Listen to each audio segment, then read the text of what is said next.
We can make inferences based on things we see in real life.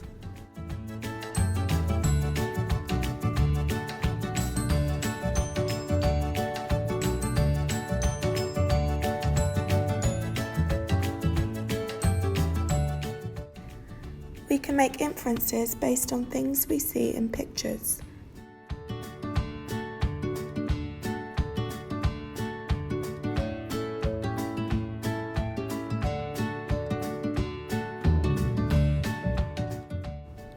We can make inferences based on things we read in a text.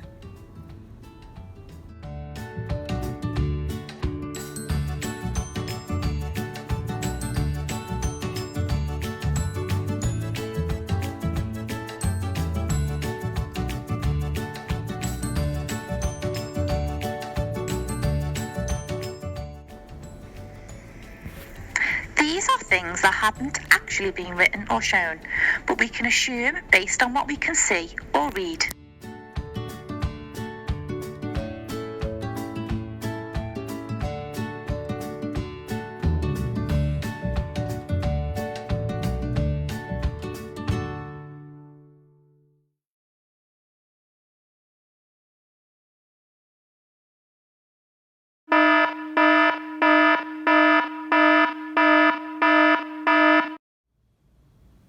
Okay, year 6, so now it's our turn to combine what we have read or what we can see in a picture with what we already know, so knowledge we already have in our minds, to make our inferences.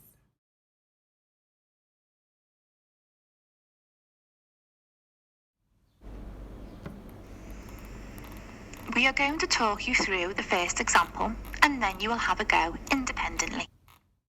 Pause the screen for a moment and think about some of the questions you might like to ask these people.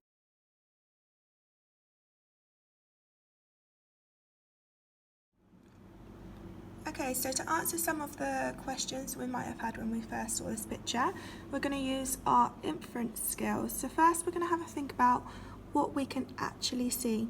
So what we can see is a little girl wearing a backpack, a man who is much taller and older than the girl. We can see that the girl is crying. The man, who's also not smiling, is bent over hugging the girl. There's a city-looking landscape in the background and the girl is wearing a checked pinafore. Okay, now we're going to think about what we know. So children don't usually like to be separated from their parents. People tend to cry when they're sad, scared or hurt.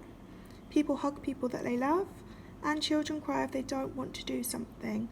Now, if we put together what we can see and what we already know, we can infer that the little girl is about to be separated from the man in the picture. He's most likely her brother or father or someone that she's close to. She has to go to school and she doesn't want to. Something bad has happened to her at school which makes her not want to go, and her father or brother is worried about her. Now what you're going to do is you're going to do exactly the same thing with the 3 examples. You're going to have a look at the picture. You're first going to think what questions you would like to ask, if you could, ask this girl something. And then you're going to think about what you can actually see. What you know, so what you know about the things that are appearing in that picture. And then you're going to put those together to decide what you can infer from the picture.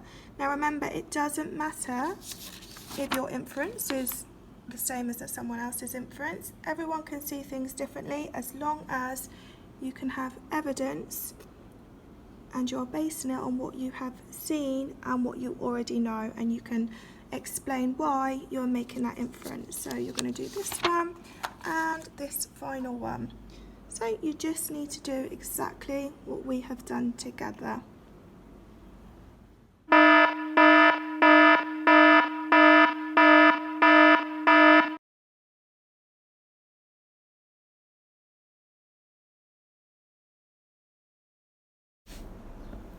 Mr. Peter's house was old and decrepit. He had lived there for years, and it was obvious he had never cared for it. The crooked gate hung off its hinges and creaked noisily in the wind, annoying the neighbours. A winding garden path could just be seen in the overgrown garden, underneath the damp moss and intertwining weeds. The house itself was in a sorry state. The crumbling walls looked ready to collapse, seeming to be only held together by the thick green ivy which covered every dark crevice. It crept into every nook and cranny, exploring the years of neglect and decay. The dirty windows had long cracks which spread across each delicate pane. Silky spiders' webs stretched across the filthy glass, and the undisturbed insects waited silently in the dark corners, ready to attack their innocent prey.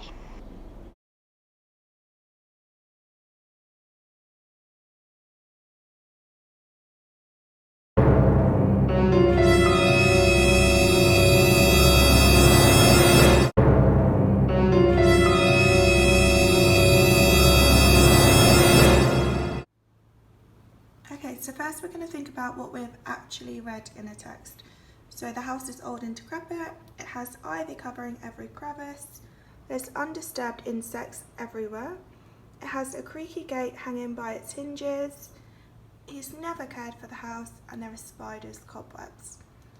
And now we're going to think about what we know.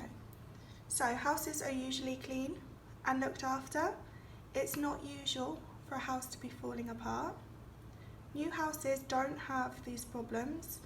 Spiders and insects don't belong in houses. And if someone is neglecting their house, something is wrong. So now we're going to use what we've read and what we know to see what we can infer. So we can infer that Mr. Peter never cleans. He's too lazy. He doesn't like spending money. He never goes anywhere. He's very lonely. No one visits him. The neighbours don't like him. He's very sad. He has no family. He doesn't care about anything. He's depressed. He's poor, and no one will help him. Now, obviously, we don't know that because it's not written in a text, but that is what we can infer based on what we can see in the text.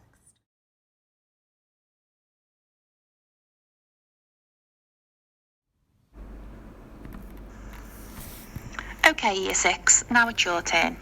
We have given you another example of the inferences we have made about the creature dink. Look at our example and then make your own inferences based on the text we have provided. Remember to include what you have actually read, what you already know, and then what you can infer